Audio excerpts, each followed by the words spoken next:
Rachel Zegler, of course, became a very odious young lady and framed Disney as probably no one before her. Well, in the sense that in many respects, because of extremely rash statements of the young actress, the company had to send the already essentially finished movie Snow White for revision. Although, in fact, we realize that this is no rework, and in many ways, completely filming from scratch. How heavy losses brought and still brings Rachel to the company, and what other projects she is destined to destroy in dust and ashes. Look to the end. Hi everyone, more with stars, and here we go. So Rachel Zegler is a talented but very noisy rising star in Hollywood, may once again ruin her reputation.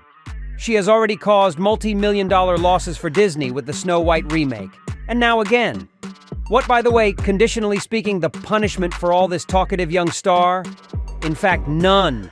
What's more, it's already going on that Rachel may become the star of another Disney franchise, Star Wars.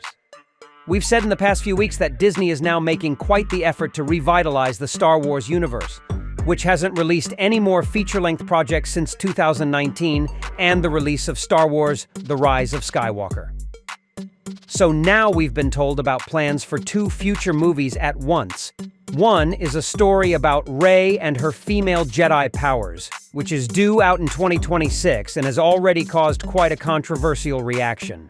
The other project is a feature-length movie based on the Mandalorian series starring Baby Yoda and the Mandalorian himself.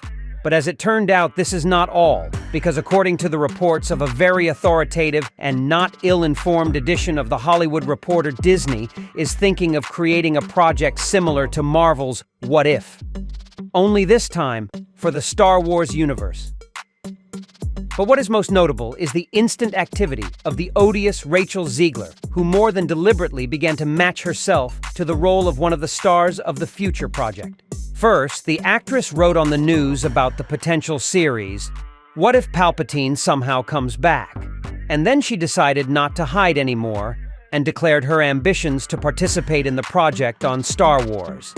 Zegler wrote, "As a comic book fan, I would like to throw my hat in the ring to voice Shara Bay, Poe Dameron's mother, because her ship for the Green Squadron was RZ-1, which are my initials." Well, here is quite a direct statement, and moreover, after that, insiders got a little sniff of what is going on now, so to say, behind the scenes, and reported that Ms. Zegler would not mind to try her hand at Star Wars and become one of the stars of this universe in its new turn, not only in the animated project. And since young, bright actresses are exactly what Lucas Movie is looking for, all chances are now in Zegler's favor, which of course surprised a lot of people. First of all, not because Rachel is a bad actress or something like that. No, it's hard to say anything about her acting abilities, but in general, Rachel is not a talentless person. But what can be said for sure is that this girl clearly does not know how to behave so as not to bring meningitis to her employers. After all, as we said earlier, it was her statements, which no one asked the actress and no one pulled her tongue. They cost Disney at least tens of millions of dollars. And this is not an exaggeration, especially if you count the cost of reshoots due to the fact that people were outraged by the behavior of the main actress of the film. So if Rachel really becomes a new star of another Disney saga, it will be a very strange move on the part of the House of Mouse, and will show that in principle, you can do whatever you want, as you want, put a stick in the wheels of your own employer, and still stay on the horse, and do not worry, if you have the right data, so to speak. And Ms. Zegler already has a pretty good anti-rating, so it all looks at least a little strange, but we'll see. What do you think about this news? Be sure to share in the comments. Also, don't forget to subscribe to the channel. It's interesting here. Thanks for watching. See you soon.